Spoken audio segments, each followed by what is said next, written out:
Chapter 15. Now, Bud, Miss Thomas said, this is what we call Grand Calloway Station.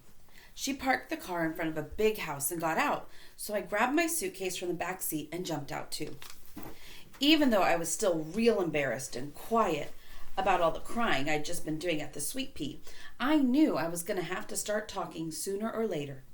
So I asked her, "How come this house has got a name, ma'am?"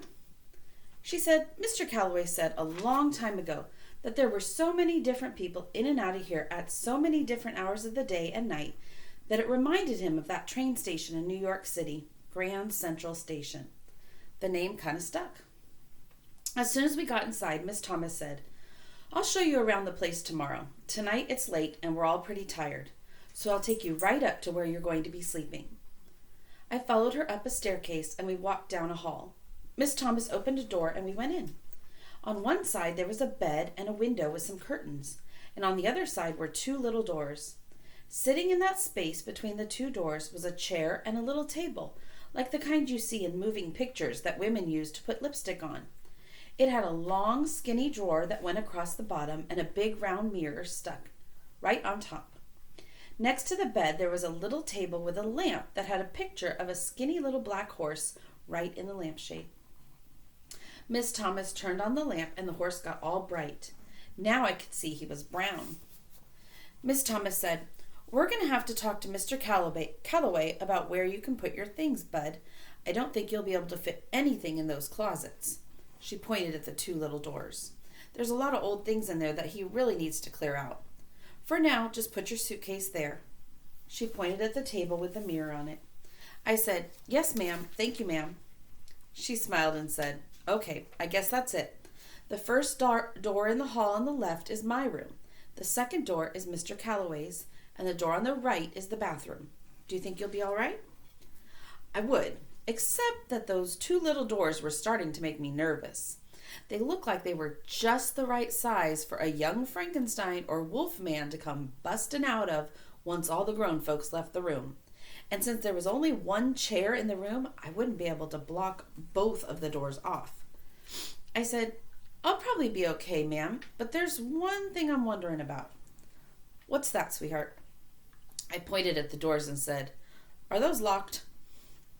I was going to have to try to make a better first impression on Miss Thomas.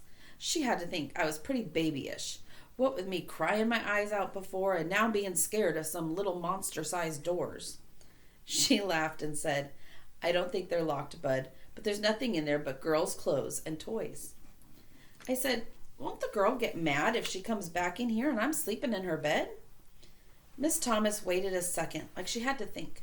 She finally said, "No, Bud, I don't think you have to worry about that. She's gone." Uh-oh. There are two things to get nervous about in one sentence. The first thing to worry about was the rules and things number 547 or something. That was the one about when an adult tells you not to worry.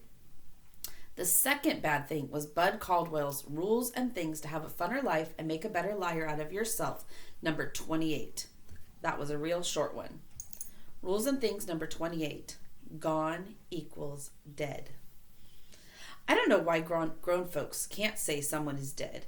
They think it's a lot easier to say gone. That meant I was going to have to spend the night in the room of a little dead girl. That meant I wasn't going to be getting much sleep at all. I could jam the chair up against the one door's knob, and I'd have to scooch the table with the mirror over up against the other one. I don't buy it when people tell you that closets are the only way a ghost or monster can get into your room.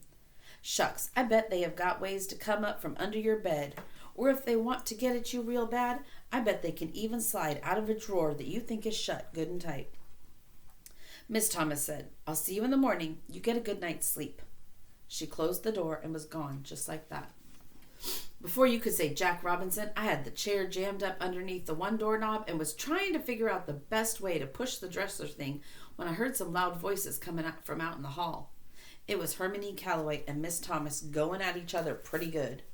They argued back and forth, so I sat on the bed and put my suitcase in my lap, hoping that Mr. Calloway would win the argument and they'd give me some other place to sleep. I can never get why grown folks will put a kid all alone in a bedroom at night. It's just like they give the ghosts a treasure map, and instead of there being a big pot of gold where X marks the spot, There's some poor kid that's sound asleep. The door banged open, and Hermione Calloway stood there, huffing and puffing like the big bad wolf.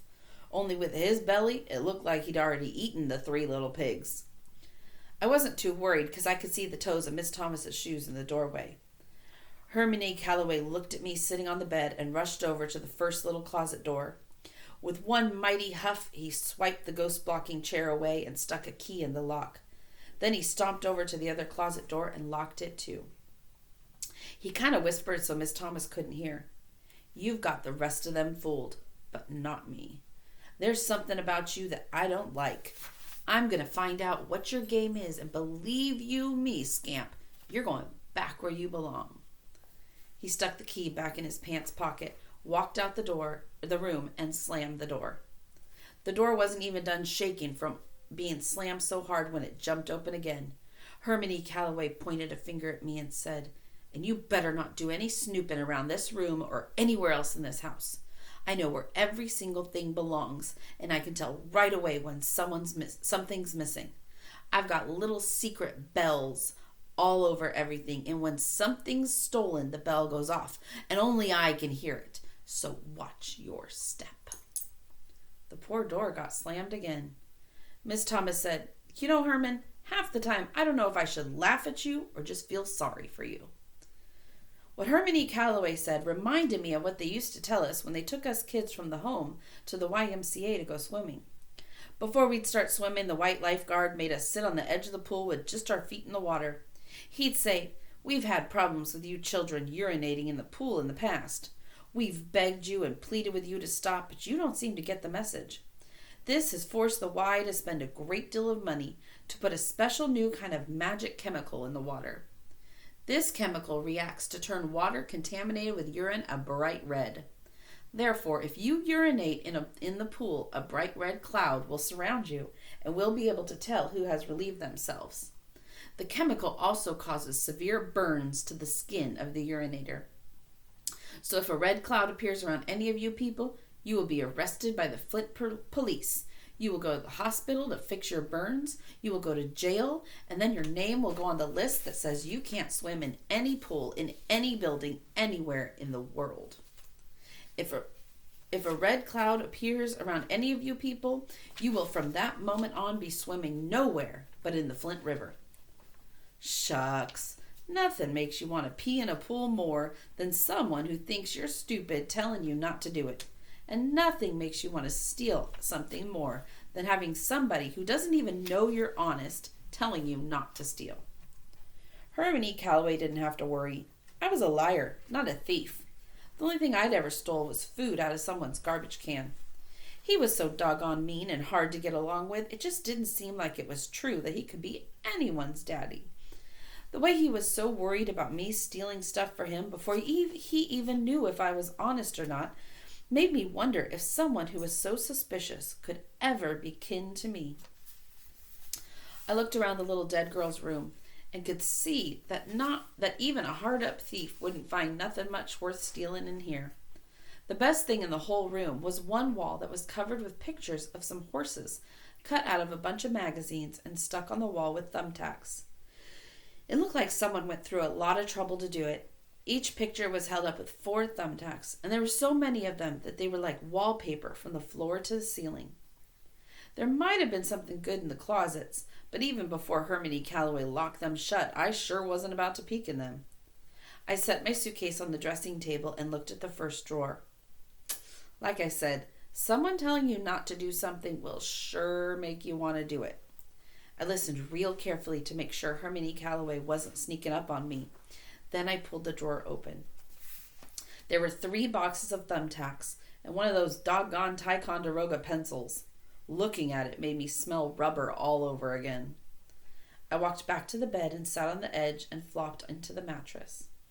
Man, it was the softest thing I'd ever felt in my life. I rubbed my arms up and down on the blanket and pulled the pillow out and put it underneath my head. The bed had 2 sheets on it, just like Toddy Boy's. It was strange. Even though this was the bedroom of some little girl who'd kicked the bucket, I wasn't feeling scared or nervous at all. I took in a deep, deep breath and it felt like I was sleeping with my own blanket wrapped around my head. I took in a couple more deep breaths, and I could hear Mama starting to read another story to me. I wanted to climb under the covers to see what it felt like to sleep with 2 sheets, but before I could even move, whoop, zoop, sloop, I was sleeping like a dead man. The last thing I remember hearing was, "Not me," said the horse. "Not me," said the sheep. "Not me," said the werewolf. I knew I was going to have a great sleep, because even though a monster had gone and snuck himself into the story, I didn't care. Nothing could hurt me now. Okay. I'll be back and read more tomorrow.